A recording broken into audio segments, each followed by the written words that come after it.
Assalamualaikum warahmatullahi wabarakatuh. Perkenalkan saya Mahendra Alvines. Saya adalah mahasiswa Sistem Informasi dari Universitas Sriwijaya dengan NIM 09031382227143. Pada kesempatan kali ini saya akan mencoba menerangkan sekilas tentang MRP atau Material Requirement Planning. MRP atau Material Requirement Planning adalah sebuah teknik yang digunakan untuk melakukan manajemen inventaris. Perencanaan berbasis komputer ini dirancang sedemikian rupa untuk meningkatkan produktivitas bisnis di suatu perusahaan. Dengan memanfaatkan sistem perencanaan kebutuhan material, MRP dapat memastikan bahan maupun komponen berada dalam jumlah yang tepat, dan MRP juga mampu menjadwalkan pengirimannya. Perencanaan yang sering dianggap sebagai pengendali persediaan ini merupakan alat yang efektif untuk meminimalkan investasi dari persediaan yang tidak terlalu berguna. MRP juga berfungsi untuk menjadwalkan produksi dan pembelian sebuah material. MRP juga dapat mengontrol tingkat persediaan, menetapkan prioritas terhadap sebuah komponen berdasarkan tanggalnya, dan juga menetapkan persyaratan kapasitas pada tingkat yang terperinci. Selanjutnya kita akan membahas apa saja masukan yang diperlukan untuk melakukan perencanaan MRP. Input yang pertama adalah Master Production Schedule. Input ini didasarkan pada perkiraan permintaan yang akurat untuk produk perusahaan, bersama dengan penilaian realistis atas kapasitas dari produksinya. MRP mengubah jadwal produksi utama menjadi jadwal yang terperinci untuk bahan baku dan komponen. Namun, jadwal produksi utama adalah salah satu dari 3 sumber data input yang menjadi dasar MRP.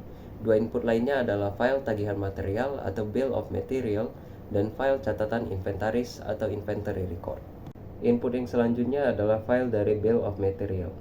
Pada input ini kita perlu untuk menghitung bahan baku dan komponen yang diperlukan untuk produk akhir yang tercantum pada jadwal produksi utama.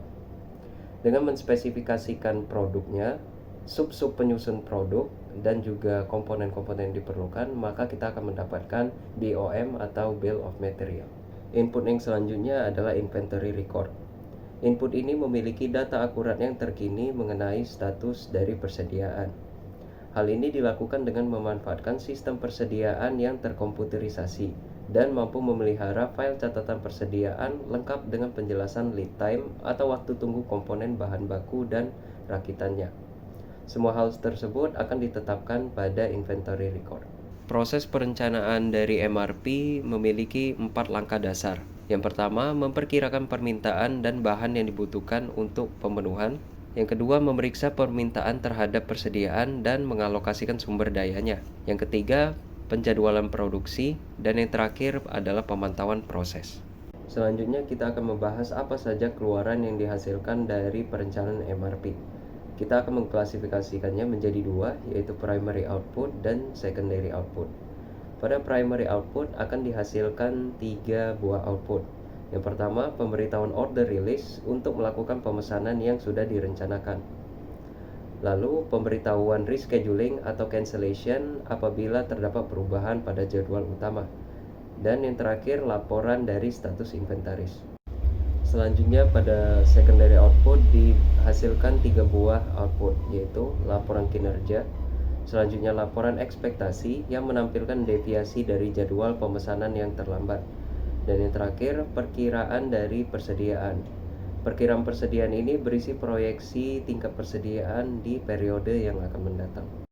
Selanjutnya kita akan membahas kelebihan dan kekurangan dari penerapan MRP. Pada sisi kelebihannya, perusahaan bisa mendapatkan beberapa manfaat sebagai berikut. Yang pertama, jaminan bahwa bahan dan komponen akan tersedia saat dibutuhkan, meminimalkan tingkat persediaan dan biaya yang terkait, manajemen inventaris yang dioptimalkan, pengurangan waktu tunggu pelanggan, peningkatan efisiensi produksi, meningkatkan produktivitas tenaga kerja, memastikan pemanfaatan kapasitas, dan meningkatkan kepuasan pelanggan secara keseluruhan. Pada sisi kekurangannya, sistem MRP ini seringkali sulit untuk diaplikasikan dan mahal untuk diadaptasi. MRP juga memiliki kekurangan pada sisi fleksibilitas, terutama dalam jadwal produksi utama, karena MRP ini sangat bergantung pada informasi yang akurat tentang input dari inventaris permintaan dan produksi.